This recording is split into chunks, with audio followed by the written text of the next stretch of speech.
I'ma get it. You know I be on the what? Yeah. You know I be on the what? Man on a mission, I'ma get it. You know I be on the what? We always are laughing at the beginning of these, just so you guys know inside baseball. We always say something really heinous right before the countdown finishes, and then I wonder, did it make it in? But it didn't. So, I always like secretively hope it is in there, so we can just get canceled from the beginning. So I don't have to like tee it up in the later portion. Dale's basically telling you he's grumpy Man, today, and I he is am grumpy. done. He's know done. We haven't even introduced the show yet. This is the Ride the Rebellion podcast, Christmas Spectacular. This episode is the equivalent to the Star Wars Christmas special that Dale has watched 5 times. That's big. No.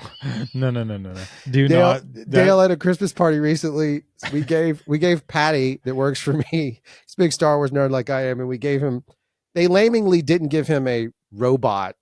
They just found a generic robot. They couldn't find a gold robot. And what did you say the gold robot from Star Wars name is? R3PCO. I don't know. RP30. It does. I mean, I was close, right? CP30 is what you said. Yeah, that is CP30. not correct. It's not CP30. And I was adamant that's what it was too. Wait, C3PO. Yeah, see, you don't know either. Right. You just lost your Star Wars street cred, and I lost street cred just from you saying that I like Star Wars Christmas special. So here we are, nerding it out. Oh, it just unraveled so quickly. There was a lot of events at that Christmas party that shall not be discussed anymore due to corporate mandation. And Justina went to the bathroom. She just wanted to share that. So welcome to the podcast. Oh, we are here to talk about a couple of things. One, Jank Fest has come and gone. And listen, every year we say the same thing. This could have been the very last Jank Fest. So if you missed it, you were invited and missed it. Well, shame on you, Will Keener. You, sir, call him straight out. He had a long drive. No, he did. But if you did miss it, we can never guarantee that at this location, it'll be the last Jank Fest. There will always be a Jank Fest, but it may not be in the same location just because we never know what's happening. Apparently, like some of the land did some things, and we won't talk about it. But so there you go. We're still around. We're still here. We're not canceled. Not yet, anyway. So with that said, one of the things we want to talk about is Jank Fest. So let's talk about Jank Fest. Dale, how did it go? Because you failed. Well, there was some, I did fail. Just kidding. You did not fail. There are some really cool things that happened. First of all, it was the first time that we had all of our sponsors in one room at one time. That is true. Literally every single one. And that was pretty freaking sweet to look out through the crowd. And I mentioned it there. If you were there, you know that I called each one of them out individually, but that to me was really cool. Yeah. Even Aaron was there. It's a running guy. So that was awesome. But Eric summed it up with his phone had 75% battery Friday, and when he left, it still had that battery because no one was on their phones. Nope. Literally from Friday morning until Sunday afternoon, it was phones down. We're like roughing it in the woods together, and the conversations were amazing. The taco pizza was amazing. Yeah. The everything. We had great weather. It was a little chilly, but I think everybody kind of huddled around the fire a little tighter and survived. But I think the one thing that I thought that Jank Fest does that no other event does, and it's could be because of the atmosphere we've created. It could be the atmosphere that these people that came created. But I think that what it is you go to an event that has 70 people at it, like the Jank Fest, there were 70 people throughout the weekend. And those 70 people are split into 10 different groups of 7 people around 7 separate tents. Jank Fest is 70 people around one solo stove, all in the same conversation. Right. Whether it's because they were invited and they all feel like they're friends of ours, so they're all friends, or it's a family reunion, or they've getting to know each other there. Like I think there's a lot of connections made there. Yep. That to me, if you host events or if you are planning an event, try somehow to make everybody hang out together. Yeah. Whatever you have to do, they're all there. They're all probably like-minded people for the most part. There's a certain time in the evening when some people leave because they know like it's about to get a little bit ramped up a little bit. Right. It becomes a little rated R. It gets a little like we will not talk about this conversation any further time, but that's funny for some people. Some people it's not. I will be there all night. So in case you think I'm going to be offended, it's not. Drew goes to bed because he has to, as he's old, not because he'll get offended. But so that to me though, and I'm trying to like figure out how we could like like say this to an organizer of an event. Like, I'm not saying any particular event. I'm just saying, like, maybe make, you know how there's team tents or team area, make them all like be one spot. Like, buy a big ass tent and make them all be in the same tent. Or if nothing else, the interesting layout about JankFest is everyone has to walk through. That's right. All the vendors, if you will, you have to walk through that space. So you're always forced into another conversation. And multiple times, again, I get it. I'm a host, co-host, whatever. I'm walking through, someone will grab me and want to talk. But other times I'm just wandering around and end up in conversations. I think if you were doing an event and you had all your sponsors or whatever, I'd set up in some kind of horseshoe circle arrangement as opposed to a linear escape, so that way, and then I put a solo stove right in the middle if it's, or something like that. I'd put an event in the middle of them. So not only are your teams and your vendors all there, everyone has a chance to be together, and it does force that level of community, which is something that only comes from an event where you put the community first and not just the money that you could potentially make, which we make zero. We pay for the whole thing. It's free. Or you, if you are still trying to raise funds, you do it in such a way that it makes them feel special about being there. And I think that's what makes it unique, because everybody walks away with a better story at the end of it, including Jennifer. Including Jennifer. That was pretty funny. That she had 100% use of her shoulder the first day. Yes. That was Chris's joke. I'll steal it. Sorry, Chris. I'm stealing it because it's funny. It's fair enough. But anyway, the atmosphere to me is so hard to replicate. And when I was like standing on the podium, like giving the little speech, when I started like naming off people and like what they do for their community and what they've done for mountain biking, like I couldn't stop. Like, I'd look around and like, it's a different person that I'm like, man, I don't want to leave anybody out, but all of these dudes and ladies that were there have done so much for wherever they're from or locally that it's like, man, they need to be recognized. And it's a thankless job a lot of times, because you're going to do things that you like and not everybody likes what you like. So you're going to get shit for it. Or you're going to do things that somebody else likes and you might not like, and that sucks. It's hard to do things you don't like to do. It's really hard. So if you have a chance, just thank dudes and women that are putting in their time, energy, effort. I know there's a lot of people that get thanked, but there's a lot of people that don't. There's a lot of people that just go about it. No. And I think it's like this, like at the end of the event, there's always that tradition of anything where you thank, the people that put in the work. We did the same at the end of the race. We always thank those people. But I'd also say that in that Friday area, if you're doing a 3-day event or whatever it is, I'd find a window to specifically thank leaders in the area so that they're elevated a little bit. People know who they are, because typically, unless you're a total Schnerdburgler 2000, who's a total a-hole, most leaders are there and are going to engage you in some level of conversation. Yeah. And so if you point out the leaders, then the leaders bounce from groups and other groups come to them and gives them a chance to interact more. So if you call them out early in a good way of like, hey, this is what Carrie has done. Like, Carrie's a great example. Carrie has a legacy history with our area of mountain biking. She has a legacy history with the Reb itself, and then she has a legacy history now in Bogue Chitto. And so Carrie's got this interesting dynamic that runs through all of them. Same way with anybody. Toby was there, right? So Toby's another prime example. But Toby's going to talk to you. Listen, most leaders also, if they're done talking to you, they'll excuse themselves. So if you try and pigeonhole them, they will tactfully excuse themselves. Right. I mean, we all have tricks. Trust me. It's all there. So. Squirrel. Yeah, exactly right. That's exactly right. No, I just think, like, I don't know. It's so hard. It's hard for us to sit here and like, yes, it was our event, but we try to take the same energy to a lot of events. Like, a lot of times you'll see us at other events and it'll be a similar tent situation where there's a bunch of different people. And I personally, if I'm running a public, like, large event, don't think that you're above straight up to asking people to come. Yeah. Like, personally text somebody that you think would bring a lot of people. Yep. And ask them to come. Yep. Don't just throw stuff at the wall and hope that people sign up. Yeah. Like, it takes 15 minutes to text a bunch of people and be like, hey, here's your invite. Like, make it personal. Make it like, hey, this is your personal invite. Please come. Like, no, 100%. And also, even if they can't bring a bunch of people, if they bring the energy, if you know what energy they're going to bring that to your platform, your table. Now all of a sudden, they have energy that is fantastic and it's in the mix. I think that's the idea, right? At the end of the day, is like, if you can get someone who brings great energy, then that great energy gets shared. If you have multiple people that bring that, now all of a sudden you have like this amazing, which becomes JankFest. Becomes JankFest. But it's the same thing you do with business, right? You want to find the small amount of people that you invest the most amount of time and money and energy into, 100%. and then let it go from there. Like, it grows exponentially. Yeah. if you let it, like if you just don't get frustrated, just keep doing it. For sure. But wouldn't be remiss, wouldn't be a jank fest, even though the race means absolutely nothing.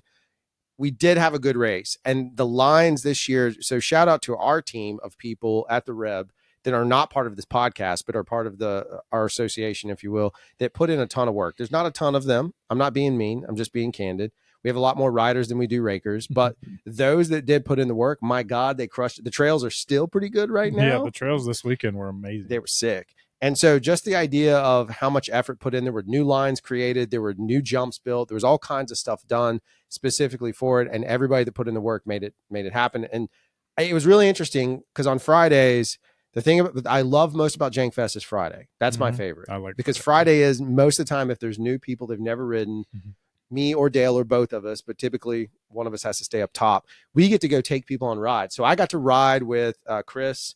And he's a much better rider than me. And it was a funny moment where I'm like, Chris, hey, there's these doubles down here. You know, if you've never hit those. And Chris, of course, just nails them right out of the gate. And then I also got to ride with Scotty. And Scotty's like this mountain bike legend who we are greatly in admiration of. But spending time with him, walking around, getting his feedback notes, we're talking about trail building in a way that comes from, you know, a guy that's been doing this for a few years and has put in some sweat, getting to take them on a tour. That stuff is so incredible. And it wouldn't happen without our Reb community, but it also wouldn't happen with a great Jank Fest community or by putting on a good show or bringing good people in to help contribute to that. So again, it was Fridays are magical. So if you ever do something like that, consider your Friday as a great way to get everybody in a good vibe mood. Now, look, I know if it's a pro level race, you're going to want to pre-ride and do all that stuff, but I'd also find an event where it's like, hey, we're going to take a group ride tour, slow pace. Do not pull a Chase and suddenly make it where it's like, oh, by the way, here's the 7 black diamond trails that you've got to be. But hey, people might think we're talking shit about Chase. He likes us to say that because he likes it. Yeah, he likes it. Yeah, he just likes any mention. Chase is he likes it. Chase like, but no, seriously, it's one that's a joke. If you guys ever heard the episode Walk the Rebellion, that's what happened. But like, if you go back and consider that, but do something fun like that and introduce the idea of a completely open, relatively safe, as you want to make it, ride with that. We also had the night jam again, jam part 2, second one. This trail was more exciting to me. A lot of fun. Shout out to, we did have something die on the trail, and that would have been Clayton's real wheel because somebody hit a jump completely blind. I don't know how he survived it. Thank God he did.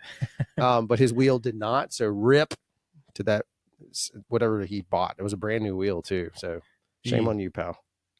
Yeah, that I think that last year's energy was higher because no one had to stay next to the fire to survive. Yeah. This year, Friday night, everybody was kind of like, let's go sit by the fire. But the trade-off was then like the weather, like it rained after Friday. So Friday was sweaty as crap last year. Yeah. This year it wasn't as sweaty. And then Saturday was just a downpour. This time, no downpour. Perfect weather. Yeah. Absolutely gorgeous. I think to piggyback on your Friday thought, when everybody gets there, the energy is at the peak, right? So you got to like capitalize on that energy somehow. Yep. I think that people coming in and riding, and then like the energy was so high that the fire's there, and everybody just kind of jumped in. They didn't even want to ride their bikes; they just wanted to meet with everybody and like talk to everybody. I think that is like, hey, I'd rather you guys just talk. Every time I went back up, because I rode in the dark, and every time I went back up, everybody's just laughing and having fun, and like I didn't want to interrupt and be like, hey, dumbasses, go get your bikes. Yeah, right. But it was so much more fun up there. It's like, well, shit, I'd rather just have a beer and hang out with them, So I think too, like lesson learned, like taco pizza has been a tradition at the Reb forever, but I think the taco pizza will be there earlier next time. I think you bring it in like at an odd dinner time, like a 4:30, 5 o'clock, something like that. So that, yes, there's going to be night riding, but if you want to start eating pizza, go ahead. If you want to figure out how to heat the pizza up using somebody's stove shield, then go for it. Who cares? But like, I think bringing that in, and the food, the drinks, and all of that stuff goes into it because, again, whether you're listening to this in the South or not, Southerners are very food is a very big part of our community. But also, I think everybody likes to sit around and have a meal together. And what better way to like share camaraderie than breaking bread around a fire, drinking beers or waters or whatever it is, and having taco pizza. And if you can't get taco pizza, then go find a pizza joint and tell them to rip off Godfather's, because that's you got to get the worst, best taco pizza. Right. And we try to have some feedback. Like I asked for feedback and didn't really get anything. I mean, there's a couple things I had a speaker out there that just kept dying over and over and over again. So like maybe music, but I also heard like no music was good too because there was so much conversation that wasn't getting drowned out by music. So there's different thought processes, like maybe sometimes music, sometimes not. Yeah. That and we had food made Saturday. Pat and his buddy, that food was amazing. Well, let me tell y'all something real quick. Let me just look straight into the camera. I've had the best cream corn. And it's not from your grandma. It came from whoever this dude was. This was the best. And I know it sounds weird. I'm saying it wasn't cream corn. It was cheese grits. The best cheese grits, and they didn't come from your grandma. They were the absolute best cheese grits I've ever had in my life. And when I came home and told my wife that, who was very proud of her cheese grits, she was very upset with me. But the B word needs to know. These were legit. They were the absolute, and the barbecue was fantastic. But those grits, I don't know who this man is or what he put in them. It might have been some of that. Hold on. DPJ. There might have been some DPJ. That's a shout out to Pat. He doesn't listen. I know. But the food was, so we got it there. We thought good timing right after the race. A lot of people had already left. I don't know what their plans were, but we had food for y'all. So yeah, we had a lot of food left over, but maybe next year we'll have it cooked on site so you can smell it. You know, you got to stay and eat like that. That'll help. But other than that, like, I don't know, besides last year we had the weather situation, so we had some bugs to work out, but I've been, I think it went pretty smoothly. It did. And shout out to, again, he's a Rev member. There's nothing that happened before I reveal who won. Like it really matters. There's an interesting thing that occurred in this race. Mm-hmm. There was no age bracket because again, we just wanted it to be a fun race. Yeah. There was no e-bike versus no bike. It was all bikes. Yeah. And there were multiple e-bikes in the race. E-bikes did not place first, even though the rider on them, one of the riders is a fantastic, one of the legends of the area. And shout out to Barry Page. He was just having fun anyway. He was having a good time. But even on his e-bike, like he didn't, I mean, he might have been in turbo. It didn't matter. The speed in which the top three went was incredible. The speed in which the winner went is mind blowing. So a moment to just shout out to him. I'll let Dale reveal it, but this guy coming off of an injury, tee it up if you want to, but my God. Well, first of all, you're welcome, because for the 2 weeks before the race, I towed him on all of those race lines. True. That's true. So congratulations, Kevin Black of Man of War Tattoo. Yeah. He came back. He had a goal. Yeah. He wanted to take that red brake home, and he did it. So hey, I was happy for him because he was moving. He went over 20 mile an hour on every stage, and that's incredible. Yeah, he had like a pretty big gap at the end of it too. Like he was like 10 or 15 seconds. 10 or 15 seconds. Yeah, that's a lot, because the dudes that he beat are not slouches either. No, so. and even Kai that comes back like randomly shows up, didn't expect him to be there, just shows up. Kai races, and this dude just got off back surgery. And it's like, again, the testament to the athlete that showed up to that is unbelievable. But just seeing those guys and having fun. We got Misha in the race. We had Jennifer in the race. Yeah, that might be my one thing. I wish I should have given the girls a separate thing. Because I mean, I talked Misha in the race and Jennifer. So yeah, but they placed over the dudes. Yeah, so they did great. I should have given them something, but everybody got something. Yeah, we Oprah'd it. Yeah, it was a little wild one. Is there anything else you want to talk about for Jank Fest? Are we good? Is there again? Thank you to everybody that came out. Thank you for supporting it. If you didn't come out, Dale's wearing obviously the Jank Fest shirt. Yeah, it's actually proper right here. It's not backwards, or your video is not backwards. The shirt is backwards. Yeah, on purpose. If you were at Jank Fest and you want another shirt, I still have some extra larges and larges. If you were not at Jank Fest, can't get one. Sorry. Yeah. If you see one of the Jank Fest shirts in the wild, ask them about it. Yeah, it's like an NFT. Yeah. Okay. So again, thank you guys for coming out and supporting it. Now, we also wanted to talk about, it is Christmas. This is the Christmas episode, as we teased up and joked about. And so one of the things we wanted to mention is anybody listening that may have a mountain biker friend, husband, spouse, partner, whatever it may be, for Life Day, Star Wars reference, you may want to consider getting them a gift. And what we want to do is just throw two gifts. I'm going to throw one at you. And these are things that I think mountain bikers would always use and want and appreciate. Mine, maybe not as much. Dale's 100%. So we'll go with mine first. And I think it doesn't matter what brand you buy, although I'm partial to supporting local bike shops. So if you can find it at your LBS, it's better. I like Orange Seal. I always have. It's my favorite. Other people like Muck-Off's version. but that would be a tubeless tire sealant, because if they're riding mountain bikes and they're riding tubeless, which if they're not, they should, because I think it makes more fun experience. But if they're not, they should, and you might help them get better at riding anyway. Not that that's that big of a factor, but it is nice to have. So a big jug of tubeless sealant goes a long way. It'll last them a while, but it's also important simply because, like, as you get better and start changing tires or making moves or making little fiddle upgrades, changing a tire is pretty much a bike 101 skill set. And once you understand how to do it, you're going to need tubeless fluid every time you change it. So at least then they have some, they don't have to worry about it. And if the local bike shop's out of stock, then they're in trouble. So again, a big jug, large jug of Orange Seal tubeless tire sealant, I think is a great gift. It's about $25-$30. It's not bad. What do you got? So mine's a little bit more expensive, but something that bikers, I'm talking to myself mostly, but a lot of bikers, Casey. yeah, a lot of bikers tend to forget their own bike maintenance on things. So getting them a gift card for a bike like tune up would be pretty sweet. I mean, we know how to do a lot of tune up stuff, but like some people neglect until it breaks. And let's just get that out of the way in the beginning. It's probably $100 to $150, but it would be worth it. I mean, and it would be something, if you're a spouse, you could prevent a more expensive purchase in the future when it breaks, or a broken item.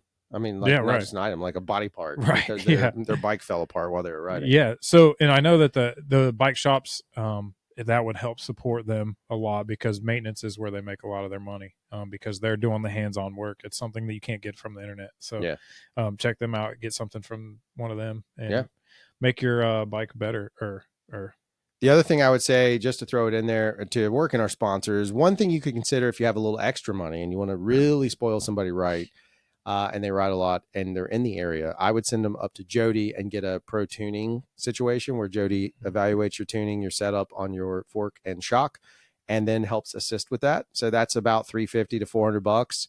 I don't know how much the parts may be. They may be cheap. They may be more expensive. Who knows? You might be costing yourself more money, but I assure you, whoever's riding will appreciate it, because it's a level of care and a level of experience that's very rare. So you're giving the gift of two things. One, an item of some sort, because they are going to get their bike tuned up, but you're also giving them an experience that's really world class. And plus they get to ride the stockyard.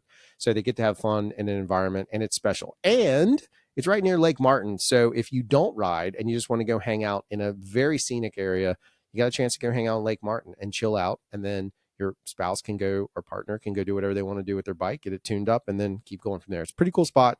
Just throwing it out there. Not going to overly plug it, but buildtunerind.com for all your bike needs. Every one of our commercials always ends for all of your whatever needs. Yeah, it is true. It's become a habit. Yeah. I think also here's your PSA. If you're a spouse, partner, or anything of a bike owner, go loosen up your seat post and move it around a little bit. I'm just going to keep throwing that out there. I did it the other day just because mine still the stuck one from the old bike. So yeah, mine's actually doing it right now. So I have to go through and deal with that. Is there anything else we wanted to touch on? I mean, look back on the year. This is it for this particular one. We close out this year. This has been a great year for the podcast. It's been a great year for the Reb in general. There's a lot of great ideas, memories. We talked about it kind of last time, what our favorites were. It's very difficult for me to ever really say that I had a big moment. We talked about riding places, all this different stuff. It is always, it's not lost on me that Jank Fest occurs at the end of the year, because it really, really for me sets the stoke for going into the next year. So 2024's Jank Fest was super fun, had a great time, but going into 2025, I have that same energy, hopefully, to carry. And I think maybe with this last couple of bits, we talk about what we're going to do in 2025. I'll tee it up with, I know for a fact I'm traveling. Yeah. Like I am done. I need to get out. I need to go ride some other spots. I need to go back to Standing Boy. I need to go back to Chattanooga. I need to go back to, I just need to go to North Carolina. I mean, there's a lot of stuff that I'd like to do, but those are within driving distance. I'm putting them on my radar. That's where I'm headed. Yeah, I was going to ask you before we have time. So I was like, hey, what is it that's your goal for 2025? Yep. Like ride more places. I think it's mine too. Like for the last 3 years, we've put a ton of energy in the Reb, and like I'll go build during the week. So I want to ride it on the weekend, like, hey guys, come ride what I just did all week. And so now it's like, man, I kind of just want to go ride places, and I still want to build a little bit. Cause I don't think I want to get lost in that, but there's also other options, like, a park might reopen and we could have that energy that Yeah. could reignite, bring new people into the sport. For sure. I think it's also, there's something that I've been doing recently. I've been doing it a lot for a while now, but I want to stay in touch with people that have fallen off. Like, there's a certain thing, people tend to come and go in your life, but there's reasons why, right? Like, Yeah. and you don't know unless you ask. 100%. And I've found recently that, like, if you ask, you find out more than Yep. what's on the surface. Like, don't live off of what's on social media. Don't live off of like what somebody told you. Like, reach out to these people. If you think about them, just text them. Yeah. I've learned I'm pretty selfish, to be completely honest. Like, I do a lot of things for myself. And having that, I mean, my wife would agree, I'm 100% sure, but having to like think about other people more than myself is, I don't know, it's cool. I mean, it makes me feel good to know that they're okay sometimes. It also makes me concerned when they are not. So yeah, for sure. I just want to be there for people more in 2020. I think it's a good note because typically that, like, I can go ride alone. We've talked about this before, but I have found that if I ride with other people, I do end up having a better time. So even if it's, sometimes people just don't want to go, that's cool. But I think that's part of it too, is like, if I'm going to go ride somewhere, it's more like, hey, do you guys want to go ride? And just throw it out there. And I'm not a judgmental person. I'm competitive at work. So we've talked about this before. So I'm the guy that, whereas Dale, you lean on Dale, you get a little competition. He'll help tow you in. He'll push you if you want to go that route.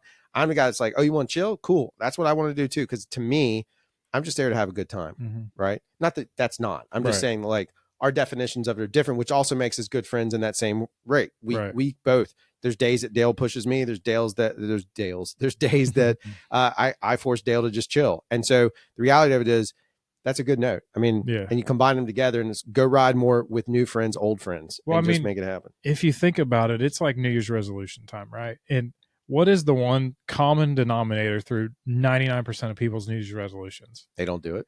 Well, besides that, it's always about them. Yeah. It's always about how they're going to make their life better. Like, maybe you should make somebody else's life better. In turn, it'll make your life better. Like, instead of thinking about, I'm going to lose weight. Well, you're always going to lose weight. I'm going to do this, or I'm going to do push-ups, or I'm going to walk more, or I'm going to, spend less at the store. Yep. Why don't you try to think about what you can do for somebody else that's regular, not like one time or occasionally, but like regularly. It's not that difficult. It's really not. Well, think about just the simple thing, like instead of doom scrolling, instead of doom scrolling TikTok and Instagram, doom scroll your contact list and then just pick a name and call them. I mean, I'm not careful. doing that because there's I got some questionable meats in there too. But it might be interesting to go through your contacts and be like, hey, I haven't talked to this guy in a while, or I haven't talked to this person, or whatever it may be. It's a good point. I think I made a thing the other day.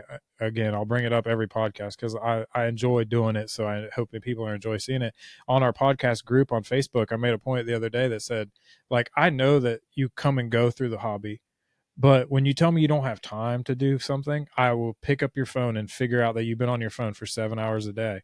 And for 1 hour, you can get away and go run or go ride or whatever. Like, riding at the level, and like, I am competitive, as everyone knows, and riding at my level right now, like, I'm feel pretty good on the bike right now. Like, I'm doing things that I haven't done, not like endurance wise, but everybody sees that in video, or they see that when they come ride with me. It's not because I go ride 1 day a week. Right. It's because I ran 9 miles yesterday, and just so that I can have fun when I ride my bike. Yep. Like, so people are coming to ride, or they're not coming to ride because it doesn't feel good. It's an actual physical activity, so you've got to stay in shape, or like try to be in shape to do it. Well, we talked about it, and this is not a statement. I mean, live your best life. Yeah. But I was laughing at it. I thought it was interesting enough to put on my story, where it was like the night of our Christmas party, I'd had like 4 or 5 beers, and my sleep score was 43. That's a Friday night. Saturday night, I went to bed at normal old man Drew time, which is like 8:30, folks. I went to bed at 8:30. I had a sleep score of 100. I had 100% battery, a sleep score of 100, and then went and rode the next morning feeling fantastic, right? Yeah. I had to leave a little early because my kids were home alone. But like, other than that, like, felt great the entire time. And it's one of those things of like, just consider that too. Like, sometimes it's getting out there to do that, but sometimes it's like, put that beverage down, or look at your sleep pattern or whatever, especially because I know our demographic is leaning it. it is very important the older you get to get more sleep. Uh-huh. For some reason, there's a weird situation where it's harder to get more sleep, but you need to get as much sleep Because we're as you can. scrolling. Because we're doom scrolling. Because we're brain rotten. Yeah. I think it's I don't know. This kind of stuff has been weighing on me a lot lately. I don't know why. It's weird, but I'm just going to put it out there. I got a platform. Here it is. There it is. And I think it's a good plan. Now you're held accountable for it. That's the whole point. Well, I'm already doing it, so it's not like I have to resolve anything. No, that's fair. But I mean, I hope if you don't, then somebody's somebody's listening. They're like, this motherfucker hasn't texted me in months. Right. I apologize. Well, then text him. It's Yeah, a simple text me. solution. That's Pick right. up the phone. See, that's a win-win. That is. You're really learning well from the soft member because that's how he gets you. That is. He gets you with giving an open-ended statement that if Uh-huh. you don't do it, he can turn it around on you. That's some Yoda shiz. Oh no, he's a wizard at it. Sometimes I don't like. He'll ask me a question and I'll answer it with a question because Yeah. I'm not putting myself into a corner. Like I'm smarter now, and I'll Sometimes- text somebody else and Yeah. put them in a corner, and then I'll give Alan the response. Oh, dude, I had a friend reach out to me who I haven't talked to in a long time. To your point, Mhm. I haven't talked to Tone Change in a very long time, and he reaches out to me. He's like, "Hey, man, do you know any wedding videographers?" So I throw this thing up on Facebook that's like, "In search of wedding videographer, yeah. not for me." And I got Mhm. blown up with all these great recommendations. But then I just get a random text from the soft member. It's just a contact. That's it. And I'm like, what is this for? Like, I don't know what I'm supposed to do with this. And then he sends me a picture. I have a picture of him from, I assume, based on age. Nom? That no, I wish it was an ear necklace at his wedding. No, but I have a picture from him from, I assume it's somebody's wedding, maybe one of his children's weddings Yeah. or something. But it's him, and he looks fantastic. The shot's great. And so I forwarded that information on, but it was just soft member style. Oh yeah. Here's a contact. Figure out what to do with it. Oh, you don't know what to do? Then Then here's a not- picture of me. I almost animated it using Runway, where it would just be him in a tuxedo saying "Join Samba." I Oh, got that this would be- close. we never did the whole, back a few years ago, the Tour de France Oh, guy yeah. got ran over. We were going to do that with Alan holding a Joint Samba sign, and he was on board, and we had it all planned. We just never did it. I think that'd be funny. Well, now we can using the magic of AI technology. Oh yeah, we could do it with AI. I forgot. Yeah. Can AI make me a better biker? Yeah. Yeah. Oh, have you Mhm. seen the gifts I've sent you? Oh yeah. Yeah, they're delightful. Okay, that's going to do it for this episode of Ride the Rebellion Podcast. Listen, thank you very much for listening for a whole year. A whole year. You made it. This is the last episode of this year. We will be back next year.